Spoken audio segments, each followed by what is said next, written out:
अभिनेता सुशांत सिंह राजपूत केस में सीबीआई ने आज पहली बार आरोपी रिया चक्रवर्ती से पूछताछ की। रिया आज सुबह 10:40 पर पूछताछ के लिए पहुंची थी। तब से रिया से लगातार पूछताछ चल रही है। रिया के अलावा उसके भाई शोविक, सुशांत के दोस्त सिद्धार्थ पिठानी, सुशांत के cook Neeraj, house manager Samuel Miranda और सुशांत के पूर्व कर्मचारी केशव से भी पूछताछ की। सूत्रों के मुताबिक सीबीआई अब सभी को एक साथ बैठाकर पूछताछ कर सकती है। सीबीआई ने आज पूछताछ के लिए 4 टीमें बनाई थी। एक टीम ने रिया चक्रवर्ती से पूछताछ की, दूसरी टीम ने रिया के भाई शोविक चक्रवर्ती से पूछताछ की, तीसरी टीम ने सिद्धार्थ पिठानी और चौथी टीम ने सैमुअल मिरांडा, नीरज, केशव से पूछताछ की। आरोपी रिया चक्रवर्ती के व्हाट्सएप चैट से ड्रग्स को लेकर बड़ा खुलासा हुआ है। रिया चक्रवर्ती, सैमुअल मिरांडा, सिद्धार्थ पिठानी और शोविक के बीच व्हाट्सएप चैट में डूबी नाम के ड्रग का बार-बार जिक्र किया गया है। सुप्रीम कोर्ट ने देश भर के कॉलेज और विश्वविद्यालयों में अंतिम वर्ष की परीक्षा कराए जाने के यूजीसी के सर्कुलर को सही बताया है। सुप्रीम कोर्ट ने कहा कि राज्य सरकारें खुद से परीक्षा कराने का फैसला नहीं ले सकती हैं। राज्य सरकारें यूजीसी की अनुमति के बिना छात्रों को प्रमोट भी नहीं कर सकती। सुप्रीम कोर्ट ने कहा कि जिन राज्यों को परीक्षा कराने में दिक्कत है, वो यूजीसी के पास परीक्षा टालने की अर्जी दे सकते हैं। यूजीसी ने विश्वविद्यालयों और उच्च शिक्षा संस्थानों में स्नातक और पीजी कोर्स के अंतिम वर्ष की परीक्षाएं 30 सितंबर तक कराने का निर्देश दिया था। नीट जेईई की परीक्षाएं टालने की मांग के साथ कांग्रेस पार्टी ने आज देश भर में प्रदर्शन किया। दिल्ली में जनपथ पर कांग्रेस कार्यकर्ताओं ने केंद्र सरकार के खिलाफ नारेबाजी की। कोलकाता में तृणमूल कांग्रेस के छात्र संगठन ने भी प्रदर्शन किया है। नीट और जेईई की परीक्षाएं रद्द करने की मांग को लेकर 6 राज्यों के मंत्रियों ने सुप्रीम कोर्ट में पुनर्विचार याचिका दाखिल की है। 17 अगस्त को सुप्रीम कोर्ट ने नीट और जेईई की परीक्षाओं पर रोक लगाने से इनकार किया था। पंजाब, राजस्थान, पश्चिम बंगाल, छत्तीसगढ़, झारखंड और महाराष्ट्र सरकार के कैबिनेट मंत्रियों ने संयुक्त रूप से याचिका दी है। उत्तर प्रदेश के मुख्यमंत्री योगी आदित्यनाथ ने नीट जेईई परीक्षा कराए जाने का समर्थन किया है। योगी आदित्यनाथ ने कहा है कि यूपी में 9 अगस्त को बीएड की परीक्षा हुई थी, जिसमें 5 लाख छात्र शामिल हुए थे, लेकिन किसी को भी कोरोना नहीं हुआ। जम्मू कश्मीर के शोपियां में सुरक्षा बलों ने आज 4 आतंकवादियों को एनकाउंटर में मार गिराया और एक आतंकवादी ने सरेंडर किया। मारे गए 2 आतंकवादी पंपोर इलाके में सरपंच निसार अहमद भट्ट के अपहरण और हत्या में शामिल थे।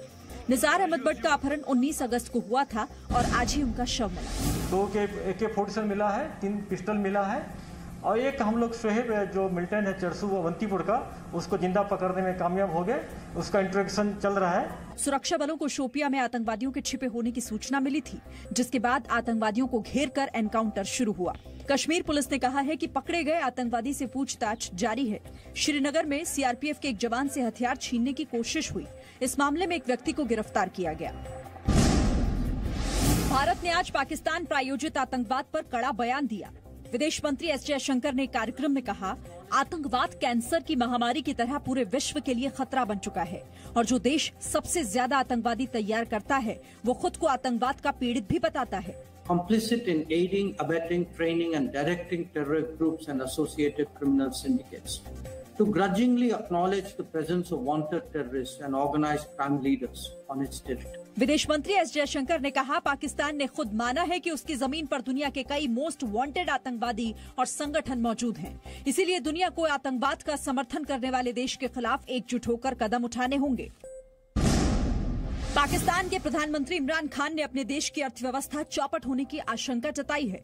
इमरान खान ने कहा है कि अगर फाइनेंशियल एक्शन टास्क फोर्स यानी FATF पाकिस्तान को ब्लैकलिस्ट करता है तो पाकिस्तान की अर्थव्यवस्था नष्ट हो जाएगी। अगर पाकिस्तान ब्लैक लिस्ट में चला जाता है तो लोगों को पता चलना चाहिए उसके असरात क्या होंगे उस मुल्क पे।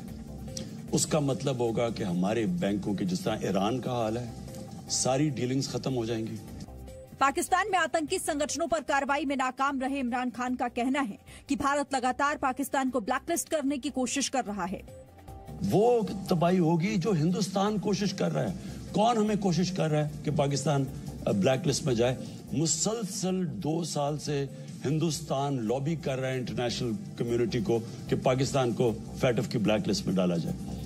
पिछले 2 वर्षों से पाकिस्तान FATF की ग्रे लिस्ट में है। पाकिस्तान को आतंकवाद की फंडिंग के खिलाफ एक्शन के लिए FATF से कई डेडलाइन भी मिल चुकी है। पाकिस्तान सरकार का अनुमान है कि ग्रे लिस्ट में होने के कारण हर साल अर्थव्यवस्था को 17 अरब पाकिस्तानी रुपए का नुकसान हो रहा है।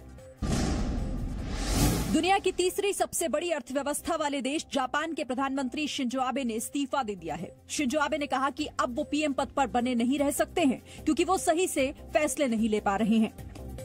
悩みに悩みましたが、この足元において4月以降の感染拡大が減少傾向へと転じたこと、そして冬を見据えて実施すべき対応策を प्रधानमंत्री नरेंद्र मोदी और जापान के प्रधानमंत्री शिंजो आबे से बेहतर बॉन्डिंग रही है। प्रधानमंत्री मोदी ने शिंजो आबे के इस्तीफे पर ट्वीट किया, मेरे प्यारे दोस्त, आपके बीमार स्वास्थ्य के बारे में सुनकर दुख हुआ।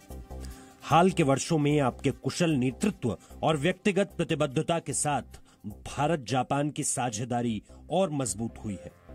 मैं आपके जल्द स्वस्थ होने की कामना और प्रार्थना करता हूं। शिंजो आबे सबसे पहले 2006 से 2007 तक के बीच प्रधानमंत्री बने थे। इसके बाद जापान की संसद डाइट में 26 दिसंबर 2012 को वो दोबारा प्रधानमंत्री चुने गए और वो 2014 तक इस पद पर रहे। 24 दिसंबर 2014 को वो तीसरी बार प्रधानमंत्री बने। 2017 से अब तक वो इस पद पर थे और उनका कार्यकाल 13 महीने बाकी था। शिंजो आबे आज से जुड़ी हुई बीमारी अल्सरट्रेटिव कोलाइटिस से पीड़ित हैं। इस हफ्ते वो 2 बार इलाज के लिए अस्पताल जा चुके हैं। देश में पहली बार 24 घंटे में कोरोना संक्रमण के 77,000 से ज्यादा नए मामले मिले हैं।